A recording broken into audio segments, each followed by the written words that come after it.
Itu Imam Al-Ghazali, beliau punya adik namanya Ahmad Al-Ghazali. Ini ditinggalkan oleh ayahnya ketika dua-duanya masih kecil, dan ayahnya mewasiatkan supaya hartanya dipakai menuntut ilmu bagi kedua anaknya. Imam Ghazali lari ke ilmu zohir, jadilah ulama besar, ulama zohir. Imam Ahmad Al-Ghazali lari ke ilmu batin, tasawuf dan thariqah, jadilah seorang al-arif billah, orang yang ma'rifat kepada Allah. Satu waktu balik dua-duanya ke ibunya, kemudian sholat berjamaah. Imam Al-Ghazali karena ilmu zohirnya lebih tinggi, lebih dikenal oleh orang, adiknya di belakang jadi makmum. Ketika salam Imam Ghazali, Imam Ahmad adiknya sholat mu'adah atau i'adah, ngulang sholat. Dilirik oleh Imam Ghazali, sakit hatinya, lapor ke ibunya, "Bu, aku sakit hati dengan adik. Kenapa? Dia sholat ngulang." Dipanggil lah. Ditanya oleh ibunya, "Ahmad, kau benar sholat mu'adah setelah sholat diimami oleh kakakmu?" "Iya." "Kenapa alasannya?" "Aku melihat gamis kakakku penuh dengan darah." Kata Imam Ghazali, "Ini gamis yang aku pakai tadi, sedikit pun tidak ada setetes darah." Lalu kata Imam Ahmad Al-Ghazali, "Aku bukakan mata hatiku, melihat hatimu bukan ingat kepada Allah. Pada sholat adalah aqimis sholat li zikri, tegakkan sholat supaya zikir kepadaku.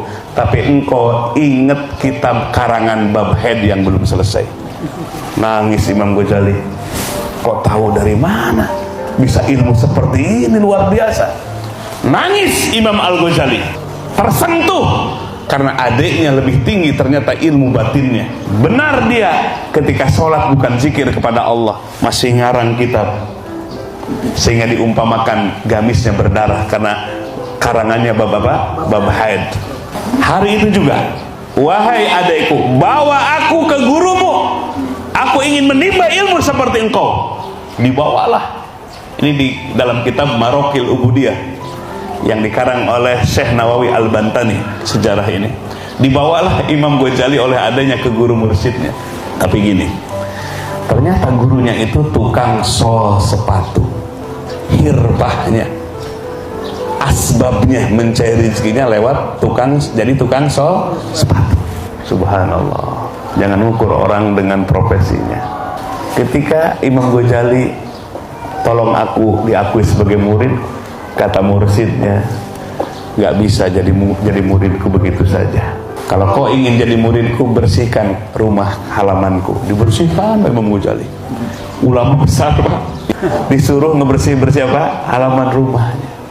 Mursyidnya tukang sol sepatu. Orang gak kenal kalau itu ulama yang ilmu batinnya dalam. Setelah bersih, kata mursyidnya, "Jangan dulu, masih ada PR." "Apa?" "Tuh belah sana ada kotoran manusia. Ambil dengan tanganmu sendiri, jangan pakai alat." Imam Ghazali sudah mau buka gamis karena takut kena kotor. Kata gurunya, "Pakai gamismu, ambil kotoran itu." Di situ Imam Ghazali mikir, akhirnya dibukakan mata hatinya. Itulah ujian. Akhirnya bulat hati untuk mengambil kotoran manusia itu. Ketika akan disentuh, stop Al-Ghazali. Bilang stop Al-Ghazali, itu langsung mata hati Imam Ghazali dibukakan oleh Allah hijabnya. Apa hijab pertama? Ujub dan sombong dengan ilmu.